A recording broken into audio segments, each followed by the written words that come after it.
অনেক দিন পর নিজের জন্য একটু সময় নিলাম। চলুন অরণ্যের মাঝে একটু ঘুরে আসি। যান্ত্রিক জীবন আর ব্যস্ততা থেকে ছুটি পেতে আমরা সবসময় এমন কোনো জায়গা খুঁজি যেখানে প্রকৃতি আর আধুনিকতা মিলেমিশে একাকার হয়। তাই ঈদের ছুটিতে চলে এসেছিলাম বাংলাদেশের অন্যতম লাক্সারি এবং সুন্দর একটি জায়গায়, গাজীপুরের সারা রিসোর্ট, যার অবস্থান গাজীপুরের শ্রীপুর উপজেলায়। ঢাকা থেকে মাত্র 1.5 থেকে 2 ঘন্টার পর। আর আমি যেহেতু কিশোরগঞ্জ থেকে যাচ্ছি, কিশোরগঞ্জ থেকে 70 থেকে 75 কিলোমিটারের দূরত্ব। কিশোরগঞ্জ, কাপাসিয়া এবং রাজবাড়ী রুটে মাত্র 2-2.5 ঘন্টার মধ্যেই পৌঁছানো যায়।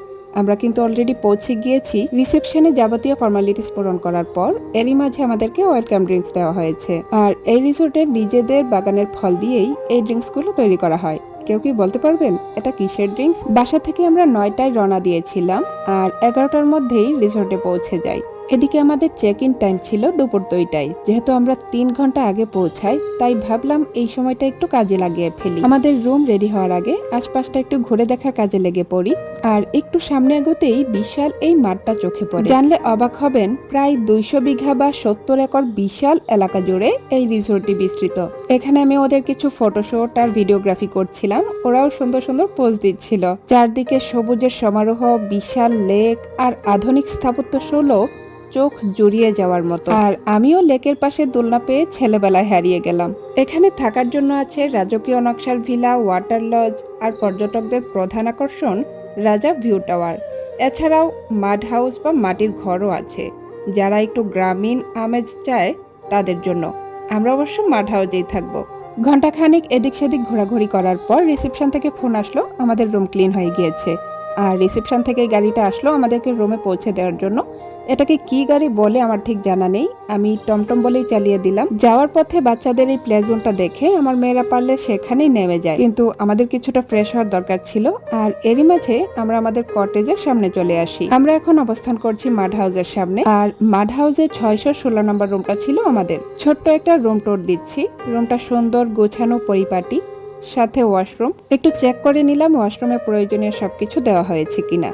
তো দেখলাম সবকিছুই দেওয়া হয়েছে। সাধারণত এই ধরনের ভুল কোথাও হয় না। তো একটু ফ্রেশ হয়ে নিয়ে আমরা রুমে বেশিক্ষণ অপেক্ষা করিনি, আবারও বের হয়ে পড়েছি। আর এখন উদ্দেশ্য সুইমিং পুল। এখানে সুইমিং পুলে এসে ওরা এত খুশি কি বলবো।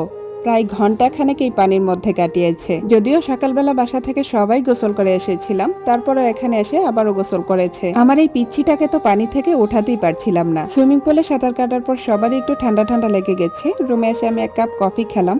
আর ওয়েদারটাও তখন একটু ঠান্ডা ঠান্ডাই ছিল। এরই মাঝে দুপুরও হয়ে গিয়েছে। প্রচন্ড ক্ষুধা লেগেছে সবার, তাই দুপুরের খাবার জন্য চলে এসেছি। আর এখানে কিন্তু মজার একটা কাণ্ড ঘটে গিয়েছিল। ভুল করে অন্য টেবিলের খাবার আমাদের টেবিলে চলে এসেছিল। তো যাই হোক, সেটা আর আমাদের খাওয়ার সুযোগ হয়নি। আমাদের খাবারের মেনুতে ছিল চিকেন আর রুই মাছের একটা আইটেম। খাওয়া দাওয়া শেষে তার পাশেই বাচ্চাদেরই প্লে জোনটা ছিল। এখানে ওরা কতক্ষণ খেলাধুলা করে।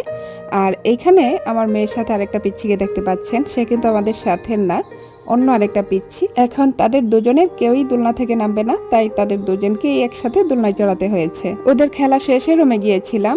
ওরা বেশ ক্লান্ত আর সেজন্য ঘুমিয়ে পড়েছিল। আমার বড় মেয়ে অবশ্য সজাগ ছিল, ও টিভি দেখছিল।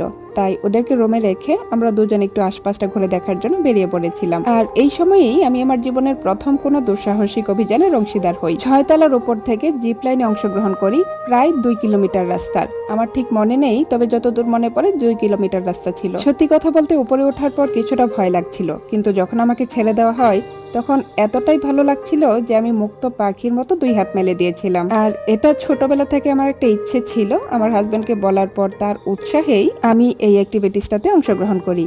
এদিকে সন্ধ্যা হওয়ার পর ওরা ঘুম থেকে ওঠে, ওদেরকে নিয়ে একটু বের হই। লেকের পাশে লাইভ মিউজিক হচ্ছিল, কিন্তু বাহিরে বেশিক্ষণ থাকিনি। এমনকি রাতের খাবারটাও রুমে কল করে নিয়েছিলাম। এটা পরদিন সকাল। আমরা একদম ফ্রেশ হয়ে রুম থেকে বেরিয়ে পড়ি ব্রেকফাস্টের উদ্দেশ্যে। আর এটা ছিল একটা কমপ্লিমেন্টারি বুফে ব্রেকফাস্ট। বুফেতে অনেকগুলো আইটেম ছিল। আমি খিচুড়ি, পরোটা, তারপরে সাথে আচার নিয়েছি। তারপর ছিল ডাল ভুনা, ডিম, বাচ্চাদের জন্য অন্যান্য আইটেম নিয়েছিলাম। আর এখানে গিয়ে আমার খুব পছন্দের একজন মানুষের সাথে দেখা হয়।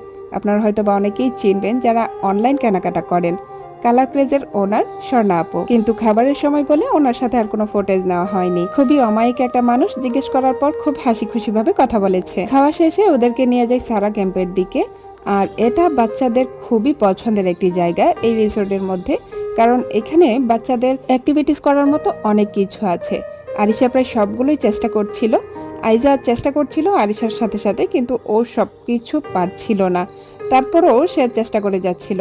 আরিশা মোটামুটি সবগুলো টাস্কই কমপ্লিট করার চেষ্টা করছিল। আর এখানে অন্যান্য বাচ্চারাও ছিল, সবাই অ্যাক্টিভিটিসে ব্যস্ত ছিল। কিন্তু সবচাইতে ভালো লেগেছে এই পর্বটা। এটা কিন্তু আরিশা অনেক দূর এগিয়ে গিয়েছিল, একটা পর্যায়ে গিয়ে আর যেতে পারছিল না, কারণ উপরে ধরার যে তারটা ছিল সেটার মধ্যে বড় বড় পিঁপড়া, অসংখ্য পিঁপড়া থাকার কারণে সেই তারটার মধ্যে আর ধরার কোনো সুযোগ ছিল না। তার জন্য আমি ওকে বলেছিলাম যে থাক, আর সামনে এগোনোর দরকার নেই, তুমি নেমে পড়ো।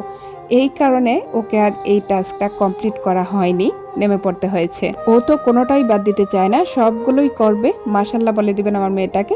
এমনকি জিপ লাইনও করে নিয়েছে। এটা অবশ্য 6 তলার উপর থেকে না, ছোট্ট জিপ লাইন ছিল একটা, সেটা করে নিয়েছে। তো দেখতে দেখতে আমাদের বিদায়ের ঘন্টা বেজে গিয়েছে। আমরা ব্যাগিং পত্র করে নিয়েছি, এবার যাওয়ার পালা। চলে যাচ্ছি রিসেপশনের দিকে। আর এবার গাড়ির পেছনের সিটে পা দলিয়ে বসেছি। পেছনে ফেলে যাচ্ছি অসংখ্য স্মৃতি, আর স্মৃতিগুলোকে শেষবারের মতো দু চোখে বলিয়ে নিচ্ছি। অনেক কিছুই শেয়ার করা হয়নি, কারণ ভিডিওটি অনেক লম্বা হয়ে যাবে। তো এই ছিল আমাদের ভ্রমণ কাহিনী। যদিও আপলোড করতে অনেকটা লেট হয়ে গিয়েছে। কেমন লাগলো আপনাদের কাছে জানাবেন। সবার পরিবারের সাথে কাটানো মুহূর্তগুলো এভাবেই রঙিন হয়ে উঠুক। ভালো থাকবেন সবাই। আল্লাহ হাফেজ।